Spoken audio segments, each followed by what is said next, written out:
Spring has arrived and we're gearing up for a fantastic Azeri celebration, the spring equinox, a day when night and day share equal time. It marks the true beginning of spring and is known as Nowruz, which means new day in Persian. This joyous occasion is celebrated in many countries across the East, and we're joining in the festivities. I've decided to get some practice in by preparing some delicious shish kebab. To get warmed up, what's better than cutting a few sticks? In the early days, I used an axe and a handsaw for this task. Nowadays, you can opt for an electric saw or, like me, a petrol-powered one. The best shish kebab is made with fruit wood, so I've been cutting branches from my garden. Thinner ones for longer sticks and thicker ones for shorter ones. Making my own charcoal is the next step. It involves creating a special stove, and that requires a unique frame constructed from sticks. To begin, I sharpen the long, thin branches at the ends, which will form the base of our structure. Those circles you see on the ground aren't landing sites for UFOs, but rather the start of our imaginary stove. I hammer the poles into a circle at the very center. They'll hold the bundle of wood, forming a sort of a pyramid. We start with the bigger ones on the sides and then add smaller ones at the top, laying them one by one to cover the base from all sides. I reinforce the construction with a wooden frame made from the lightest and thinnest sticks, almost like a blanket or a shield. To make charcoal, I use clay and straw to create a mixture that will hold the logs together as they burn slowly. This mixture also prevents excessive oxygen from getting to the fire, which is essential for charcoal production. I coat our wooden base or blanket with it in a thick layer.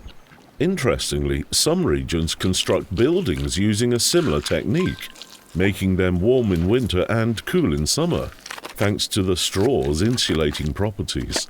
Plus, it's budget-friendly since you don't need additional building materials. The holes at the bottom are for airflow to kick-start the process, and on top, I leave an exhaust pipe and an ignition point for the fire, which will descend to ignite the wood. Straw and small sticks work great for this purpose. I light them up. After the fire moves downwards, the large logs catch fire and start to burn. So I then seal the holes with clay to restrict excess air intake.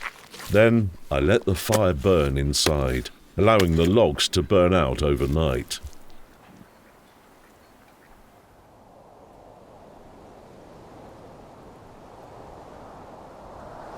The next day, I'm all set to enjoy preparing our incredible dish, lamb thighs. First things first, we eliminate any parts of the meat that aren't suitable for human consumption, but are treats for animals. Our helpful assistant joins in, giving the meat a taste test. Looks like he's enjoying it, and that bodes well for our meal. They say there were once lions, but not anymore.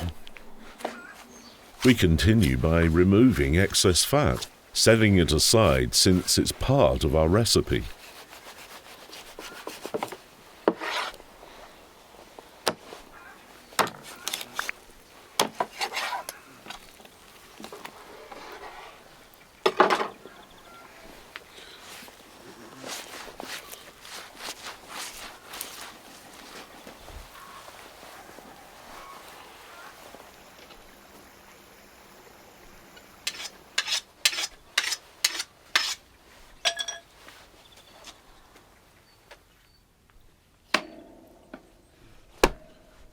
I start cutting the meat into smaller pieces.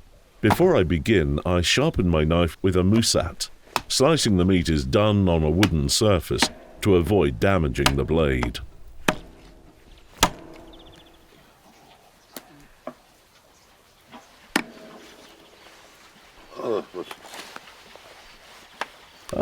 Our second assistant quickly joins the cooking fun. I'm hopeful that the delicious meat will brighten up this gloomy weather. So, I cut the pieces of fat into smaller cubes, following my father's tradition. Next up is red onion, which I slice in halves.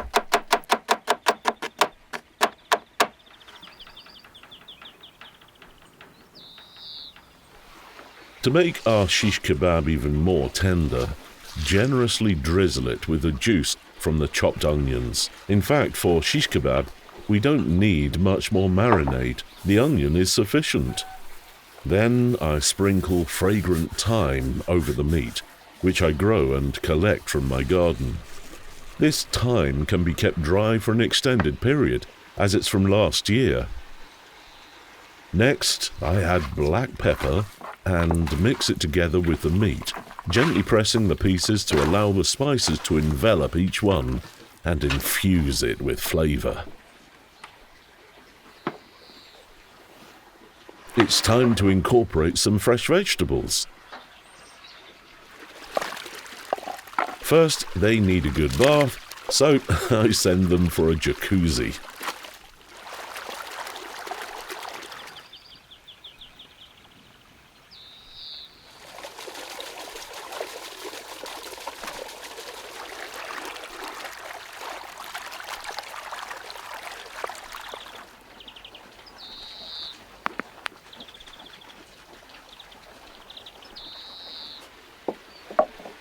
After a thorough wash, they're ready to become part of our dish.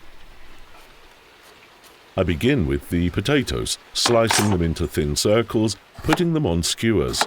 This helps create holes without ruining them when we later cut them into smaller pieces.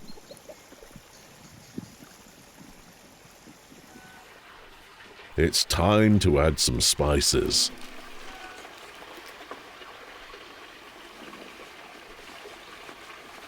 I use rock salt, black pepper, and paprika to give the potatoes an incredible flavor.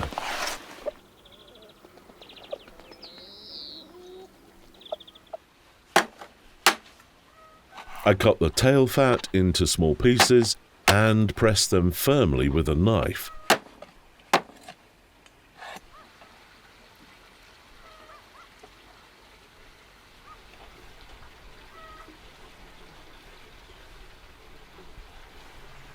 I alternately thread the potatoes and small pieces of tail fat on skewers to make the dish juicier.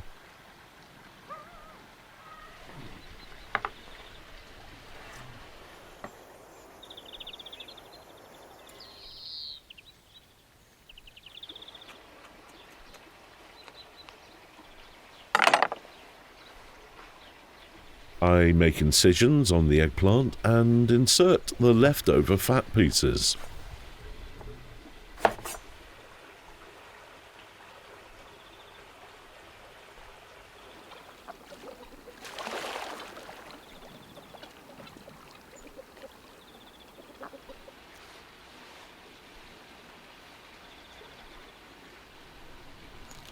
The eggplants, one by one, are threaded onto skewers.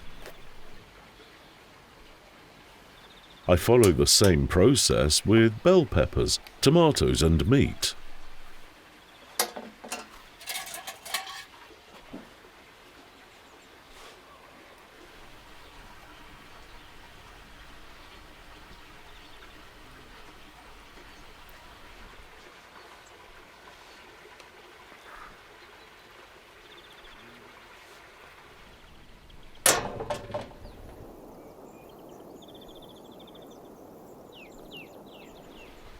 I repeat the skewering until all the meat is in place. Then I return to the onions, cutting them into circles.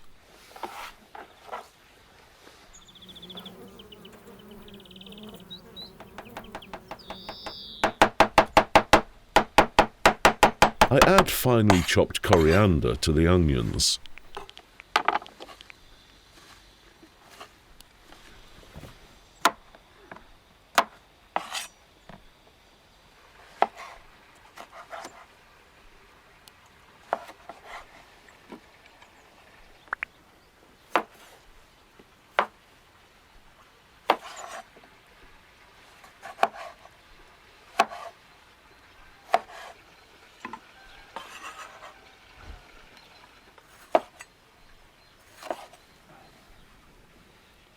cucumbers, tomatoes, bell peppers, green onions and radishes are cut into large pieces and placed on our plates. These are perfect accompaniments for shish kebab. Salads are saved for other occasions.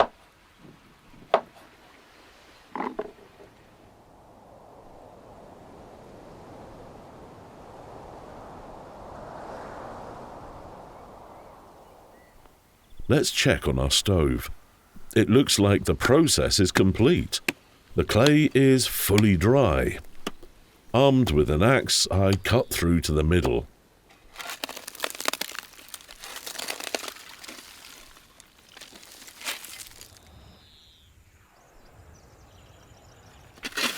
There it is, our charcoal.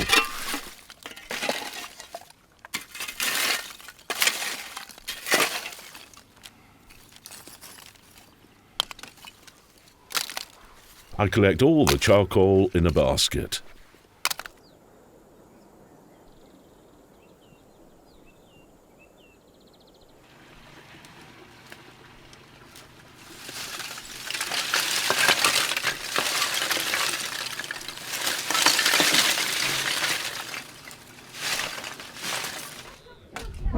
Now it's time to rekindle the charcoal. I've prepared a special fireplace, just the right size for our skewers.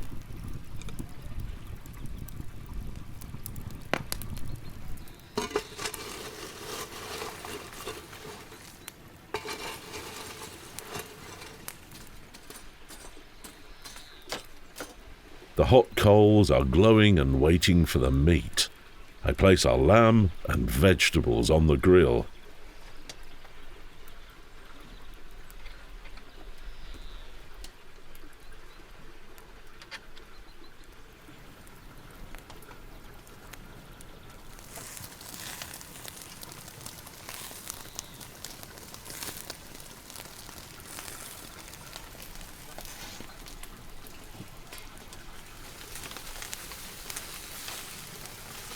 Just look at that.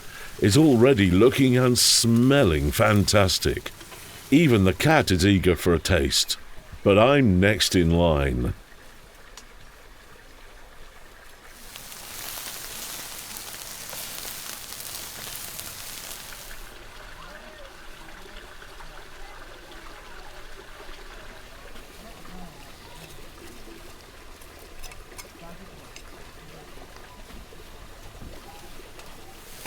It appears our dinner is ready. I can remove it from the fire.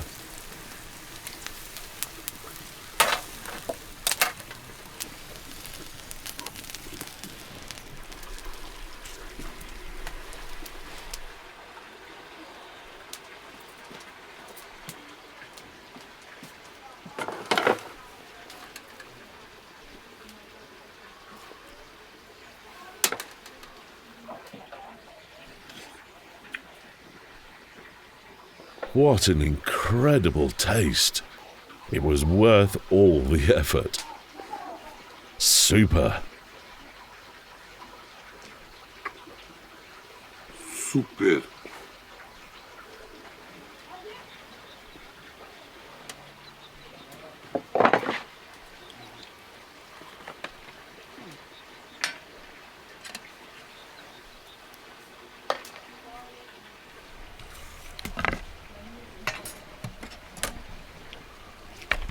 Time to serve our dish. I place the meat on a large plate and vegetables on another.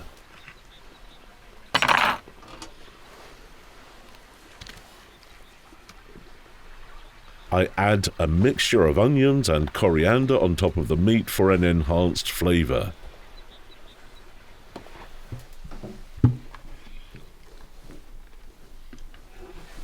And there you have it. Everyone, come to the table. Super.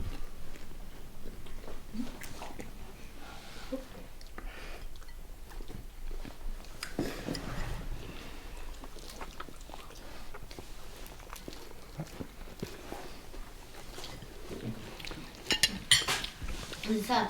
Super!